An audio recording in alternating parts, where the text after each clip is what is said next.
tell me that I'm never. Halo semua, salam sejahtera Malaysia. Selamat datang ke channel Fels Lifestyle. Teman-teman, seringkali kita mendengar ada sahaja cara daripada musuh-musuh Anwar untuk menumbangkan Anwar, untuk menjatuhkan Anwar, untuk memalukan Anwar, coba untuk memerangkap Anwar. Nah, pendek kata, nak tumbangkan PMX dan kerajaan. Sudah pasti daripada kepimpinan pembangkang Perikatan Nasional, ada yang mahu Anwar Ibrahim letak jawatan, ada yang mahu Anwar Ibrahim tumbang. Namun saudara-saudara, ini satu perkongsian yang patut menjadi satu peringatan kepada ramai orang, terutamanya pihak-pihak yang coba untuk memusuhi Anwar Ibrahim. Perkongsian daripada Harapan Daily bertarik 6 September. 4 sebab pembangkang patut cermin diri sebelum mengata PMX.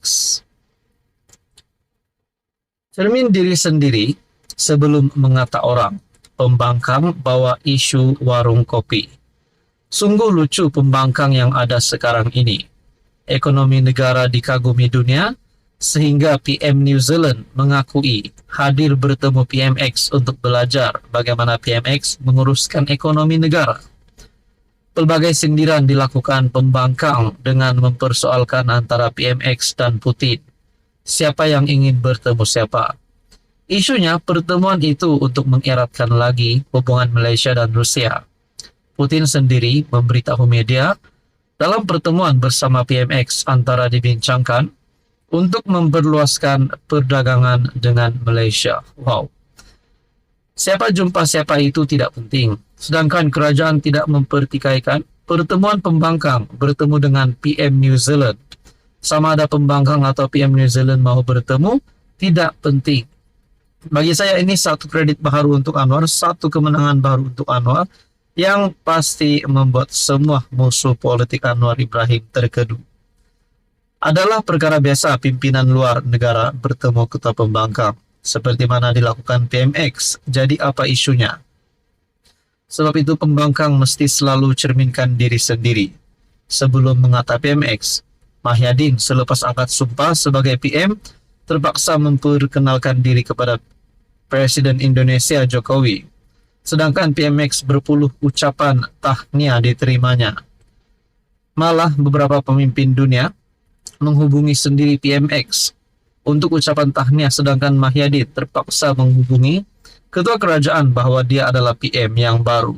Dunia tidak mengenali Mahyadin. Yang kedua, begitu juga Hadi Awang berbanding dengan Anwar. Siapa pimpinan luar yang kenal Hadi Awang atau memberi penghormatan kepadanya? Sedangkan PMX disambut luar biasa oleh PM India. Yang ketiga, PMX tersenarai antara 50 pemimpin dan ahli politik Islam paling berpengaruh menerusi edisi terbaru The Muslim 500, The World's Most Influential Muslim 2024. Dan yang keempat, Perdana Menteri New Zealand pun tidak bertemu Hadi Awang, apatah lagi yang lain. Hadi Awang punya hebat dalam kalangan orang Melayu itu pun di pantai timur dan utara sahaja. Saudara-saudara, ini pasti satu perkongsian yang mengejutkan kepimpinan pembangkang. Kata peribahasa, tiada tahu menari, dikatakan lantai jungkang jungkit. Jika tidak tahu menguruskan negara, jangan orang lain dipersalahkan. Belajar-belajarlah, sering melihat cermin. Dalam parlimen merepek, di luar parlimen lagilah merepek. Yang menjadi mangsa adalah rakyat. Sebenarnya pembangkang takut populariti Anwar bertambah hebat. Nak menafikan ekonomi tidak boleh lagi, sebab pakar ekonomi dunia memuji negara kita. Dicari perkara karut-marut sesuai dengan corak pemikiran penyokong mereka. Saudara-saudara, tuan-tuan yang amat dihormati, renung-renungkanlah. Anda boleh lihat berita sepenuhnya melalui Harapan Daily. Apa komen Anda? Halo semua, salam sejahtera Malaysia. Tuan-tuan dan bapak yang amat dihormati. Saudara-saudara, baru-baru ini kita dikejutkan dengan satu isu ataupun satu berita yang melibatkan status Ketua Menteri Pulau Pinang daripada DAP, yaitu Chow Kon Yeow, berkaitan dengan isu adakah beliau akan bertanding bagi pemilihan DAP Pulau Pinang akan datang. Nah, persoalannya beliau yang kini memegang jawatan sebagai Ketua Menteri Pulau Pinang. Adakah sekiranya beliau tidak bertanding bagi pemilihan DAP?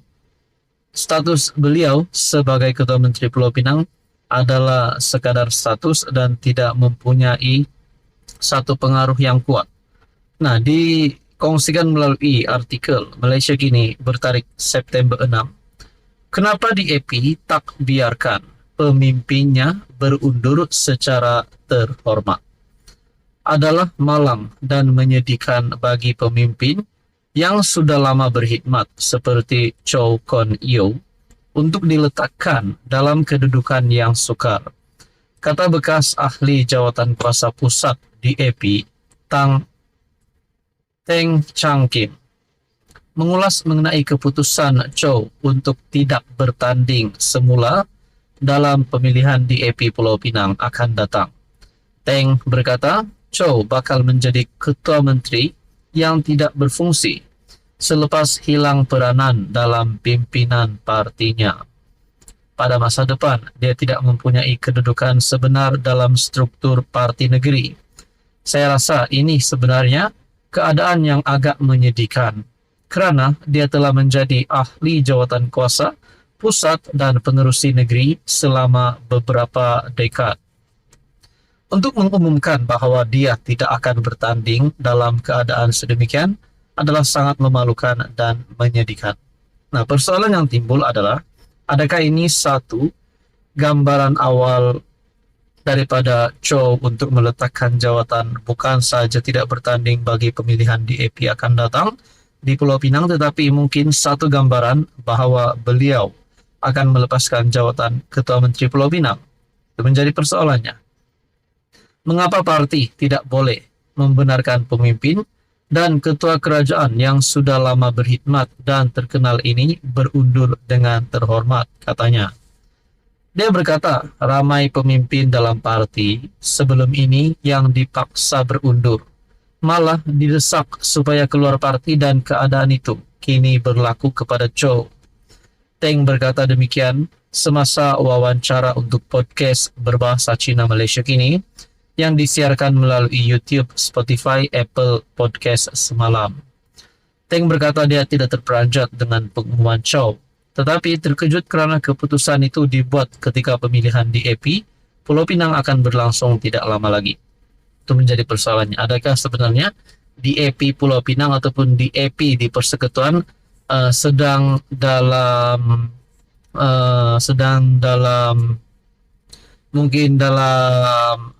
menghadapi isu di dalam pemilihan AJK ataupun ahli-ahli parti ataupun pemimpin-pemimpin tertinggi.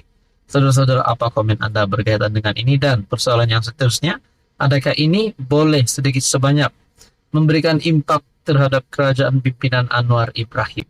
Apa komen Anda?